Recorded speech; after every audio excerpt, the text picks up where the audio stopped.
नमस्कार। वैसे तो प्रधानमंत्री मोदी ने आज भारत को नई ऊंचाइयों तक पहुंचा दिया है। आज भारत देश का नाम 11वें नंबर से सीधे 5वें नंबर पर ला दिया है। कई ऐसी योजनाएं शुरू की हैं जिनसे आज जनता को बहुत लाभ मिल रहा है। प्रधानमंत्री मोदी का नाम आज ऐसी जगह पर आ चुका है जहां पर आज विपक्ष का कोई भी नेता, बड़ा नेता, चाहे वो राहुल गांधी हो, सोनिया गांधी हो, तेजस्वी यादव हो या फिर चाहे कोई भी बड़ा नेता क्यों ना हो, आज वो प्रधानमंत्री मोदी की बराबरी नहीं कर सकता। क्योंकि आज मोदी ने जो देश के लिए काम किया है वो पिछली सरकार नहीं कर पाई है। अच्छा चलिए, पहले मैं आपको उन योजनाओं के बारे में बताऊंगी जो अभी तक जनता के लिए लागू की गई हैं, जिनमें पीएम विश्वकर्मा योजना, प्रधानमंत्री आवास योजना, जन धन योजना, प्रधानमंत्री किसान सम्मान निधि योजना, प्रधानमंत्री गरीब कल्याण अन्न योजना, उज्ज्वला योजना, आयुष्मान भारत योजना, लाडली लक्ष्मी योजना, प्रधानमंत्री जीवन ज्योति बीमा योजना, प्रधानमंत्री सुरक्षा बीमा योजना, अटल पेंशन योजना और ऐसी कई योजनाएं हैं जो आज जनता को लाभ पहुंचा रही हैं। और ऐसे कई काम हैं जो मोदी सरकार ने किए हैं और जिससे भारत का नाम आज ऊंचाइयों पर है। लेकिन पीएम मोदी की जो लोकप्रियता है वो इतनी ज्यादा है कि आज उन्हें कोई भी बीट नहीं कर सकता। उनके सामने खड़े होने की अभी किसी भी बड़े नेता की स्थिति नहीं है। लेकिन फिर भी जीत सामने होने के बाद भी अब जब चुनाव सामने है तो ऐसे में ये सारी कार्यवाही की जा रही है जिससे वोटर और नेगेटिविटी काफी ज्यादा बढ़ती जा रही है। जब आपने सही काम किया है और उसके बाद भी आपको जीत के लिए ऐसे कदम उठाने की जरूरत क्यों पड़ रही है, जिससे लोगों तक ये गलत मैसेज जाने लगा है कि अब भारत में तानाशाही शुरू हो गई है, जबकि आपने सब कुछ सही किया है। चलो हम उन चीजों के बारे में जानेंगे और वो देखेंगे जहां से डिक्टेटरशिप की शुरुआत हुई है, जहां से लोगों को ये लगना शुरू हो गया है कि हाँ, अब हमारे देश में भी तानाशाही शुरू हो चुकी है, जबकि आप गलत नहीं हैं। शुरू करेंगे शुरुआत से, लेकिन इससे पहले चैनल को सब्सक्राइब कर लीजिए और वीडियो पसंद आए तो लाइक कीजिए और इसे ज्यादा से ज्यादा शेयर कीजिए।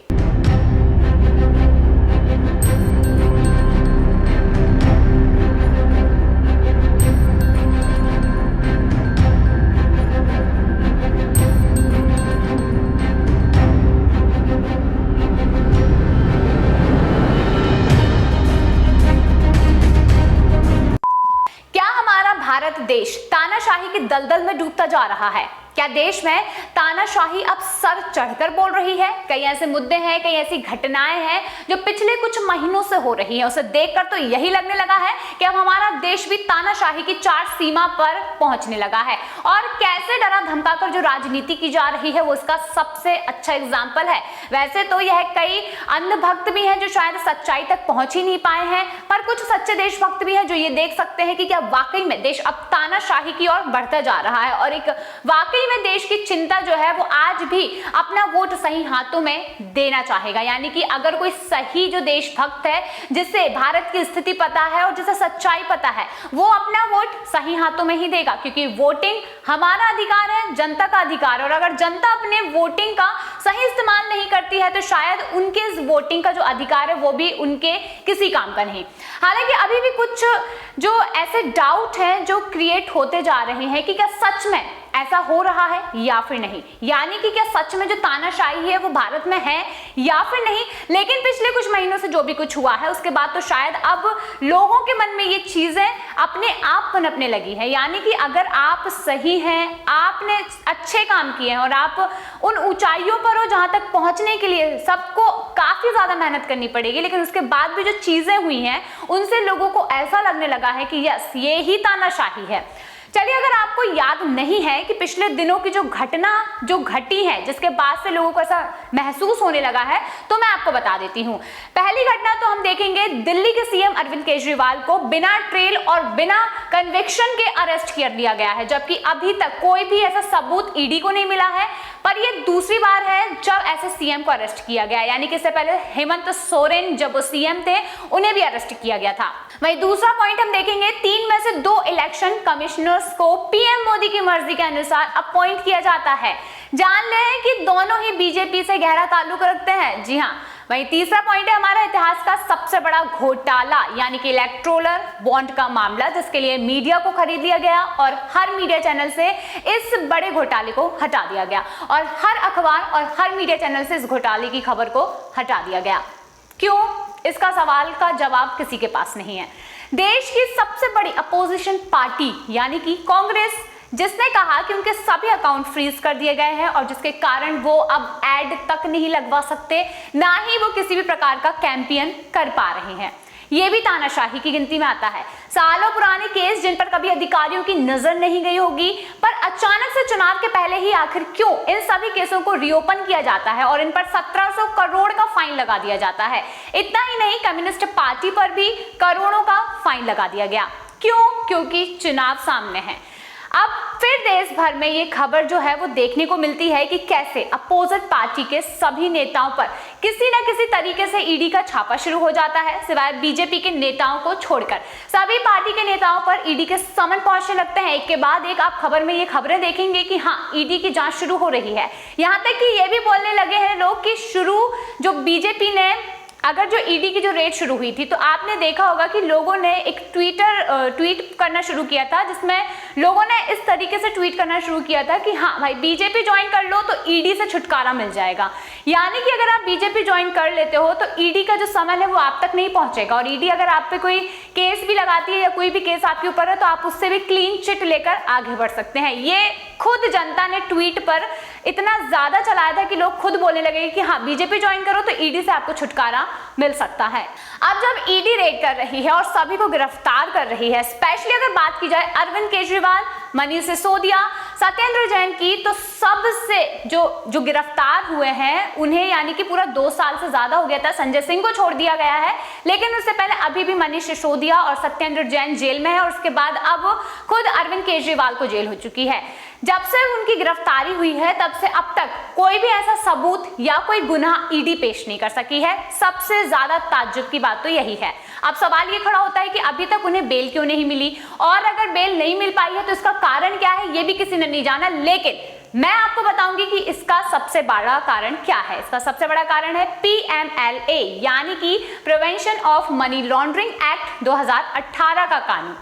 स्पेशली ये कहा जाए कि पीएम मोदी सरकार द्वारा 2018 में इस कानून में जो अमेंडमेंट किया गया था, तब इस अमेंडमेंट में सरकार ने बेल की कंडीशन बदल दी थी। बता दें, बेल लेने को और भी ज्यादा मुश्किल बना दिया गया, यानी कि जो नियम था वो पीएम मोदी सरकार द्वारा बदल दिया गया। अब समझिए कैसे। जैसे कि बाकी कानूनों में क्या होता है कि अगर जैसे इनोसेंट अंटिल प्रूवन क्वालिटी, अगर इसमें जो होता है आपको इसमें आसानी से बेल मिल सकती है, बेल मिलना आपका अधिकार है, कंडीशन इसमें ये रखी जाती है। लेकिन पीएमएलए में अब ये हो गया है कि गिल्टी अंटिल प्रूवन इनोसेंट, यानी कि आपको तब तक बेल नहीं मिलेगी जब तक आप अपने आप को इनोसेंट ना प्रूव कर दे, और अपनी अमेंडमेंट के कारण ईडी को और भी ज्यादा इसमें ताकत मिल चुकी है। अगर आप खुद को जब तक प्रूफ नहीं करेंगे आपको जेल में ही रहना पड़ेगा।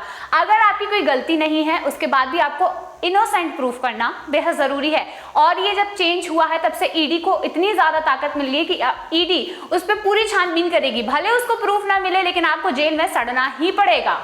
अब इस चीज को अरविंद केजरीवाल ने खुद अरेस्ट से पहले भी बताया था। उन्होंने खुद ऐसा कहा था कि मैं ईडी के सामने पेश होने के लिए तैयार हूं अगर वो मुझे अरेस्ट ना करे तो। हालांकि अरविंद केजरीवाल पहले से जानते थे कि ईडी उन्हें सिर्फ अरेस्ट करने के हिसाब से ही उन्हें बार बार समन भेज रही है, और उनका जो पूरा मन था सिर्फ अरेस्ट करने के लिए ही अरविंद केजरीवाल को बार बार बुलाया जा रहा था। खाते हैं ये लोग, इतना पैसा खाते हैं, सब कुछ खा जाते हैं ये लोग। लेकिन वो कह रहे हैं कोई करप्शन का कोई चार्ज नहीं हमारे ऊपर। अरविंद केजरीवाल जी कह रहे थे सारी एजेंसीज इनके पास है। मेरे को 24 घंटे के लिए सीबीआई और ईडी दे दो, आधी से ज्यादा बीजेपी जेल में ना हो तो मेरे को कह देना। अब बात यहीं पर खत्म हो जाती है। अगर वहां पर अरविंद केजरीवाल की अरेस्ट के मामले में इलेक्टोरल बॉन्ड भी जुड़ा हुआ हो और करीबन 4 लोगों के बयान पर ईडी ने उनको अरेस्ट किया, लेकिन उनमें से एक थे पी शरत रेड्डी, जिनके बयान बदले गए। यानी कि उन्होंने पहले केजरीवाल के सपोर्ट में बयान दिया, पर अगले ही दिन जब उन्हें अरेस्ट किया गया और अरेस्ट के बाद ही उन्होंने करोड़ों का जो चंदा डोनेट किया था, यानी कि बीजेपी को उन्होंने इलेक्टोरल बॉन्ड के जरिए जो चंदा डोनेट किया था, उसके बाद से ही उन्हें 3 महीने तक जेल में रखा और 3 महीने के बाद उन्हें राहत मिल गई। इतना ही नहीं, इसके बाद बीजेपी को इलेक्टोरल बॉन्ड के जरिए डोनेशन जाता रहा। रेड्डी के द्वारा बता देते हैं कि यहां पर उनके करीबन 9 से ज्यादा स्टेटमेंट ऐसे थे जो बदले जा चुके थे, और बेल के बाद बीजेपी को उन्होंने 25 करोड़ रुपए का डोनेट जो था वो किया था। आपको बताते हैं कि जो रेड्डी थे उन्होंने लगातार अपने 9 स्टेटमेंट चेंज किए, जहां पर उन्होंने पहले केजरीवाल का समर्थन किया, लेकिन उनको सिर्फ 3 महीने जेल में रखा और उसके बाद उन्हें छोड़ दिया गया। और उनसे जो फंड डोनेट किया गया वो बीजेपी के खाते में सीधा जाता है, लेकिन अब उस मामले पर कोई भी कार्यवाही नहीं होती है। अब हम जानेंगे कि जब आपके जो लीडर्स हैं उनको 100 करोड़ की रिश्वत के लिए गिरफ्तार किया गया था, तो वहीं जब आप नेता अतिशी हैं उन्होंने गंभीर ये आरोप लगाए थे और ये कहा था कि बीजेपी की ये चाल है और 2 साल से आज तक ईडी कोई भी सबूत नहीं ला पाई है। आज मैं इस देश की इलेक्शन कमीशन से पूछना चाहती हूं, क्या आप भारतीय जनता पार्टी का एक अनुषांगिक संगठन बन गए हैं? जब enforcement directorate model code of conduct लगने के बाद एक सिटिंग चीफ मिनिस्टर, एक ऑपोजिशन के प्रमुख चेहरे, देश की 6 नेशनल पार्टीज में से एक के नेशनल कन्वीनर को गिरफ्तार करती है, तो क्या इलेक्शन कमीशन ईडी को नोटिस भेजती है? जब इनकम टैक्स डिपार्टमेंट देश की एक बड़ी ऑपोजिशन पार्टी कांग्रेस पार्टी का बैंक अकाउंट सील करती है, तो क्या election commission income tax department को नोटिस भेजती है? जब income tax department CPI CPM को बरसों पुरानी उनकी फाइलिंग के बारे में, उनकी रिटर्न्स के बारे में चुनाव की घोषणा के बाद नोटिस भेजती है, तो क्या इलेक्शन कमीशन केंद्र सरकार की इनकम टैक्स डिपार्टमेंट को नोटिस भेजती है?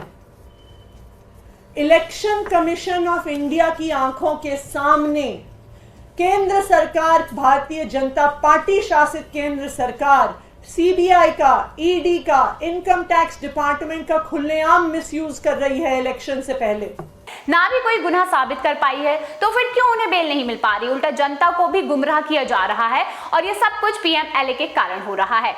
क्या ये सब कुछ मजाक चल रहा है? आपको क्या लगता है? इलेक्टोरल बॉन्ड का जो डाटा है वो पूरा यानी कि किसी के सामने नहीं आया, लेकिन आपको बताते कि अतिशी ने इसका पूरा चार्ट शीट बताया है। अतिशी ने खुद ये बताया कि देखिए कि किस तरीके से बीजेपी के खातों में इलेक्टोरल बॉन्ड का जो फंड है वो ट्रांसफर किया गया है।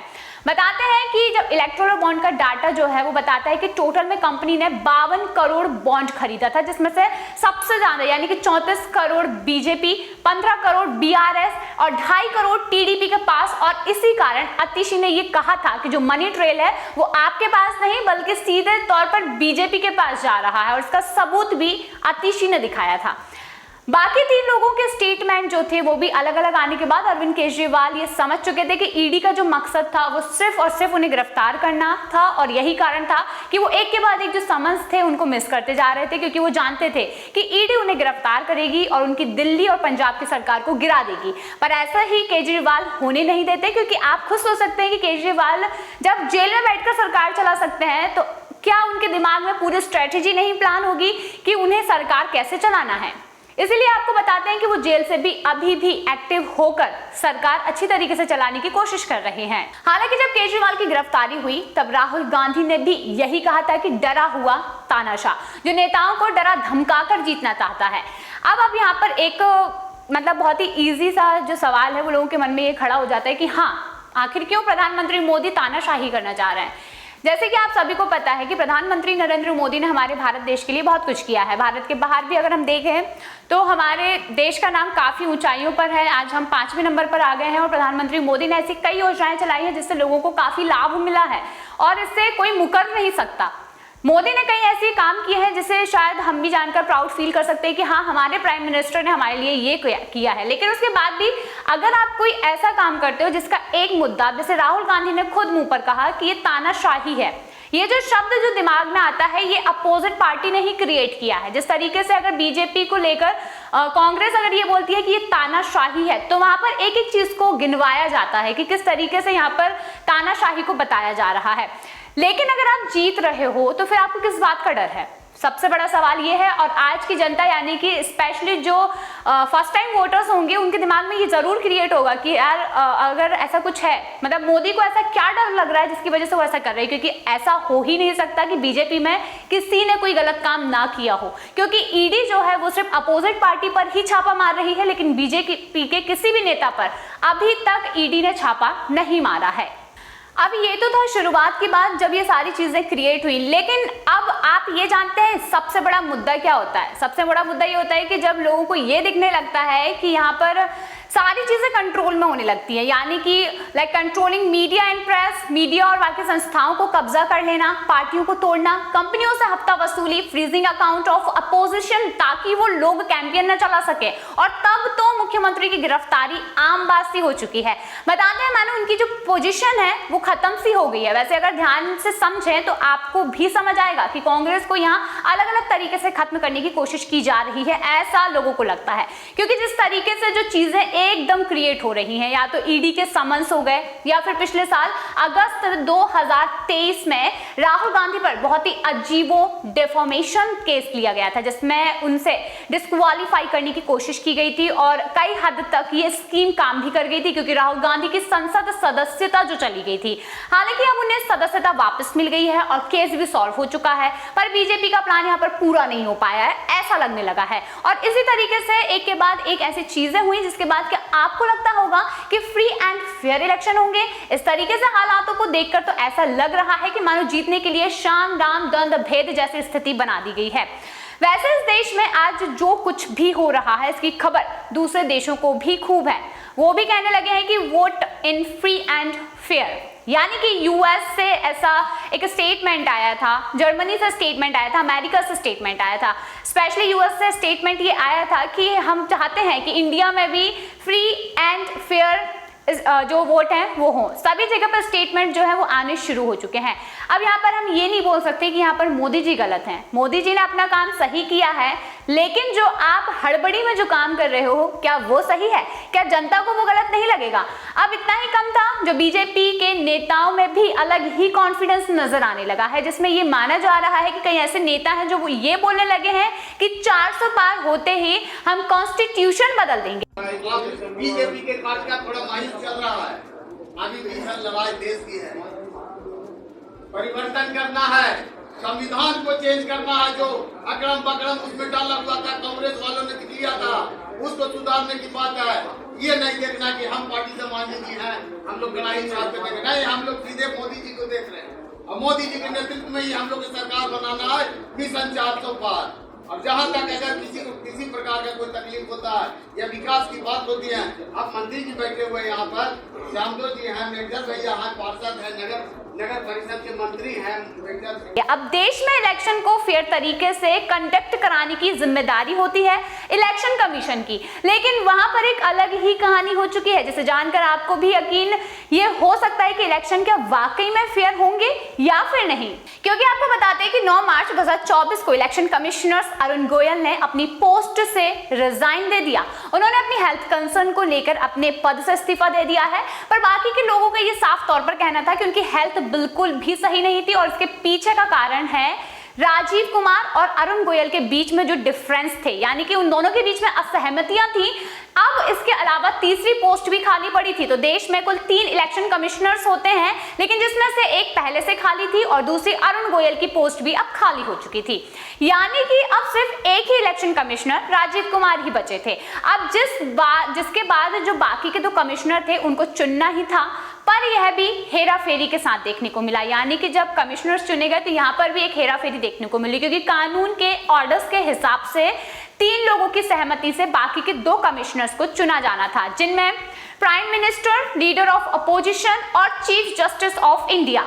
लेकिन मोदी सरकार करीब 3.5 महीने पहले एक नया कानून लेकर आ गई और कहा गया कि इलेक्शन कमिश्नर की अपॉइंटमेंट में सीजीआई नहीं होंगे, बल्कि हमारी ही सरकार के यूनियन मिनिस्टर होंगे, प्राइम मिनिस्टर होंगे और लीडर ऑफ अपोजिशन से होगा, और फिर इसके हिसाब से 2 नए इलेक्शन कमिश्नर अपॉइंट किए जाते हैं।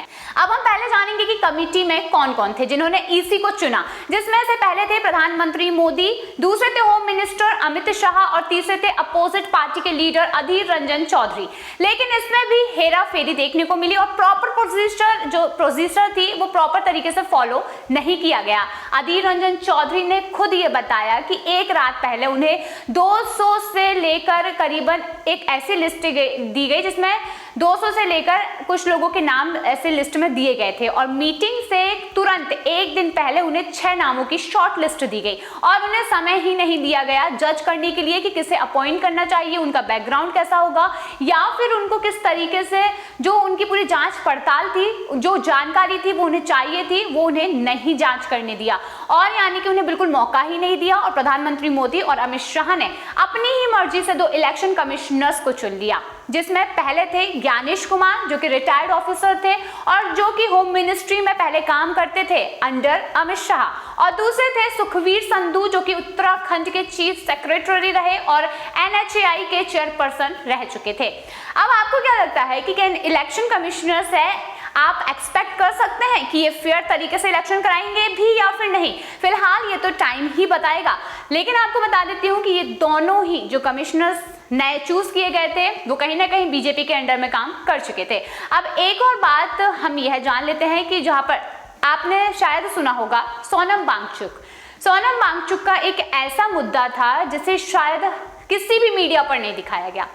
वहां पर जो खबर मीडिया पर, जैसे कोई भी छोटी खबर होती है तो मीडिया उसे तुरंत कैप्चर करता है, लेकिन सोनम वांगचुक की खबर को दबा दिया गया, जिन्होंने हाल ही में 21 दिन का अनशन किया, कई दिनों तक उन्होंने खाना पीना सब कुछ बंद कर दिया। एक समय था जब वो भी इस सरकार के समर्थन में थे, जब आर्टिकल 370 हटाया गया था, लेकिन जब उनके एरिया में कोई प्रॉब्लम आई और उन्होंने अपनी आवाज उठाने की कोशिश की और 21 दिन तक अनशन करने के बावजूद भी सरकार का मुंह नहीं खुला और किसी भी चैनल पर सोनम वांगचुक को नहीं दिखाया गया। ये खबर शायद आज भी कई लोग ऐसे हैं जिनको ना पता हो। क्यों? सबसे बड़ा सवाल यह है कि आखिर क्यों उनकी आवाज दबाई गई। ऐसा माना जाता है कि डिटेक्टरशिप सिर्फ अपने आप से मतलब रखता है और अपने लोग, अपना पैसा, अपना नाम, बस सभी चीजें अपने आप से ही मतलब रखी जाती है और लोगों को सिर्फ दबाने की कोशिश की जाती है। लेकिन ये मैं भी जानना चाहूंगी कि क्या इन सभी चीजों को देखकर क्या हम ये मान सकते हैं कि ये तानाशाही है? क्या इसके अलावा देश को नाम नहीं मिला? मोदी सरकार में क्या सिर्फ युवा वर्ग काफी ज्यादा पिछड़ चुका है? क्या पटवारी भर्ती के बच्चे आज परेशान हैं? क्या किसान पर काफी ज्यादा परेशानी आ चुकी है? सबसे इंपॉर्टेंट, क्या महिला आज भी सुरक्षित नहीं है? और अगर नहीं है तो क्यों नहीं है? भारत का नाम पूरे विश्व में होता है, पर क्या सिर्फ राम मंदिर बन जाने से डेमोक्रेसी सही होगी? ये बहुत बड़ा सवाल यहाँ पर क्रिएट होता है।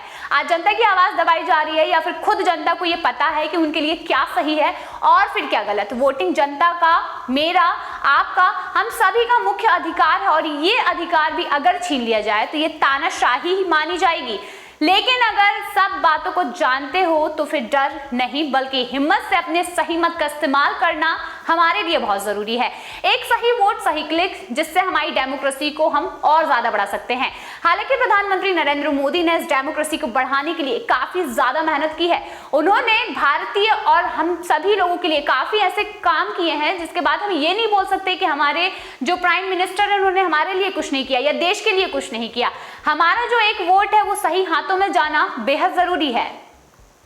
हालांकि मैं इस वीडियो के जरिए किसी का भी समर्थन नहीं करती हूं, लेकिन मैं ये सही वोट का इस्तेमाल करने के लिए आपको जरूर सलाह दूंगी और मैं भी ये जानती हूं कि मैं किसके हाथों में अपना वोट देना चाहती हूं।